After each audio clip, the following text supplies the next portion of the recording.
बीच में आए हैं। और वो कि आपको मालूम है कि अभी जो हमारे विपक्ष के लोग हैं, पूरा देश का सारा विपक्ष का लोग झारखंड में डेरा डाले हुए हैं। और पहली बार राज अलग होने के बाद ये भारतीय जनता पार्टी, ये फिरका प्रस्तों को हम लोगों ने 5 साल सत्ता से बाहर रखा है। और 5 साल में इनकी इतनी छटपटाहट हो गई है, ऐसे छटपटा रहे हैं बिना सत्ता का, मानो जैसा बिन पानी का कोई मछली छटपटाता हो। और फिर से ये सत्ता में आने के लिए तरह तरह के जुमले, तरह तरह के षड्यंत्र रच रहे हैं। तो हम लोगों ने भी इस बार एक मजबूत इंडिया गठबंधन बनाया है, जिसमें कांग्रेस, जेएमएम, आरजेडी, वाम दल के लोग हैं। और हम लोगों ने ये तय किया है कि उनको सिर्फ जामताड़ा विधानसभा नहीं, पूरा झारखंड से खदेड़ने का काम करना है। और इसीलिए आप सब लोगों से ये निवेदन है, ये काम तभी संभव है जब आप लोग यहाँ इरफान अंसारी को जिताएंगे और ये लोग को हम लोग यहाँ जामताड़ा से को भगाएंगे। इसलिए साथियों, हम लोग 5 साल इनको सत्ता से बाहर रखे। ये लोग हमारे राज्य की खनिज संपदा, हमारे जल जंगल जमीन पर इनकी नजर है। गरीब गुरबा, आदिवासी, दलित, पिछड़ा, अल्पसंख्यक के ऊपर ये आए दिन नए नए षड्यंत्र, नए नए अत्याचार में लगे हुए हैं। और इस अत्याचार से इस राज्य को बचाने के लिए हम लोगों ने ये गठबंधन किया है। 5 साल का एक बड़ा चुनौती हमारे सामने रहा। कोरोना जैसा महामारी हमारे राज्य में रहा। 2.5 साल कोरोना हमारा खा गया। और 2.5 साल हमने जो काम किया, और उसमें भी सरकार गिराने के रोज नए नए तरीके, हथकंडे इन लोगों ने अपनाने शुरू किए। यहां तक हमको जेल में भी इन लोगों ने डाल दिया। लेकिन उसको कहावत है ना, जाको राख के साइया मार सके ना कोई।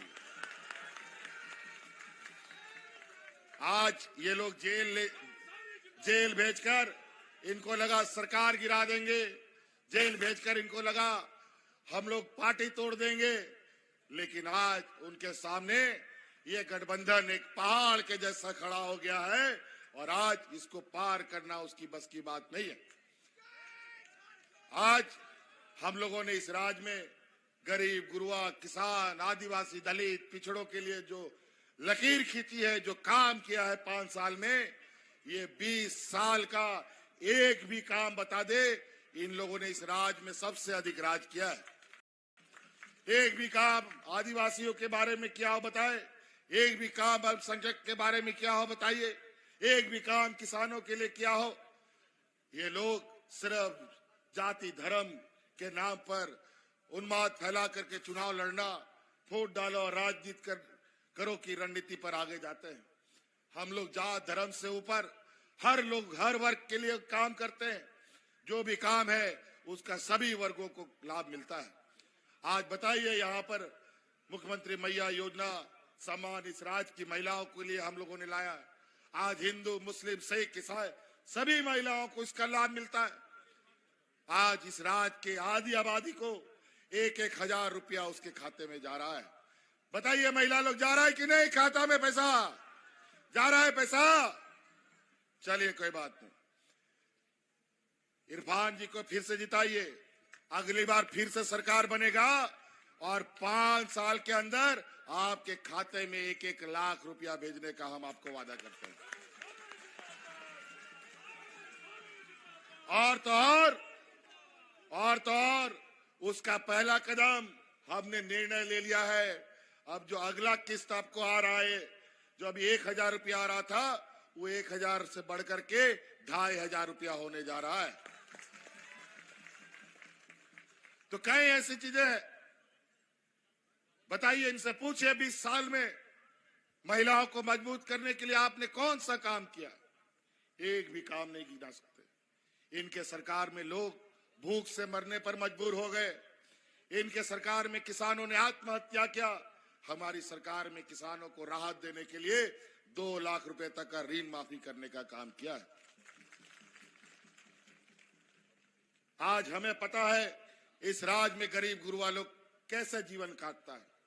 छोटा छोटा जरूरत के लिए अपना बच्चा का स्कूल फीस भरने के लिए उधार कर्जा लेता है, अपना इलाज के लिए उधार कर्जा लेता है, बिजली का बिल भरने के लिए कर्जा लेता है।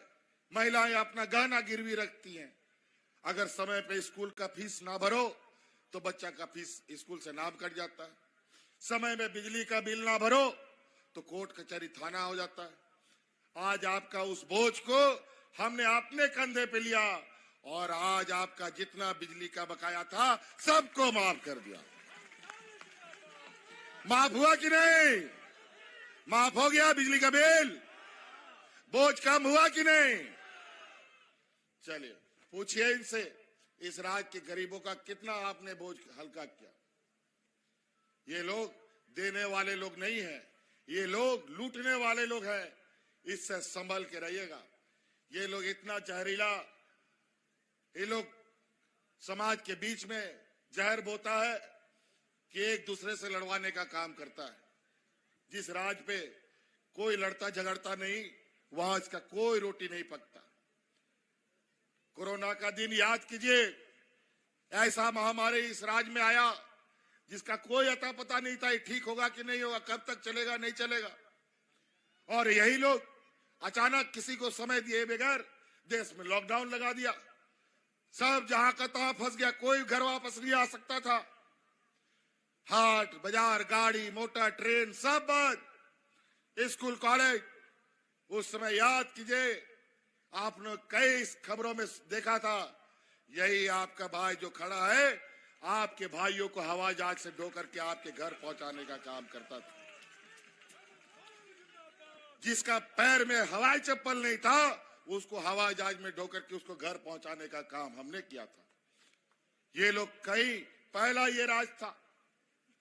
ये लोग तो ऐसे लोग हैं कि बूढ़ा बुजुर्ग को ना बख्शे। आज सरकारी कर्मचारियों को उसका बुढ़ापे का लाठी नहीं देते। आज देश में सरकारी कर्मचारियों को कोई पेंशन नहीं मिलता। ये देश का पहला राज्य है जो सरकारी कर्मचारियों को अपना पुराना पेंशन में हमने वापस कर दिया है। आज सरकार सारे कर्मचारी रिटायर भी हो रहे हैं और पेंशन भी ले रहे हैं।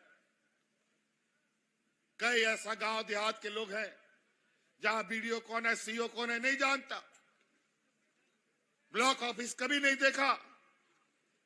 आज सड़क, बिजली, कहीं पुल भी ना हो, सड़क भी ना हो, आज गांव गांव सरकारी पदाधिकारी जाते हैं और आपकी समस्या का समाधान करते हैं। सरकार आपके द्वार के माध्यम से हर एक गांव, पंचायत, टोला में हम लोगों ने पदाधिकारियों को भेजा। अब अगली सरकार ऐसे नीतियों के साथ आगे चलेगी कि सरकार के पदाधिकारी, कर्मचारी जो भी आपकी समस्या है आपके घर में जाकर के समाधान करेगा।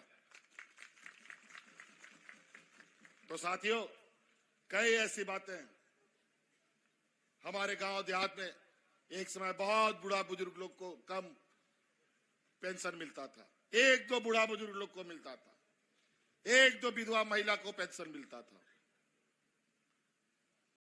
क्योंकि केंद्र सरकार ने सब जगह लिमिट फिक्स कर रखा था।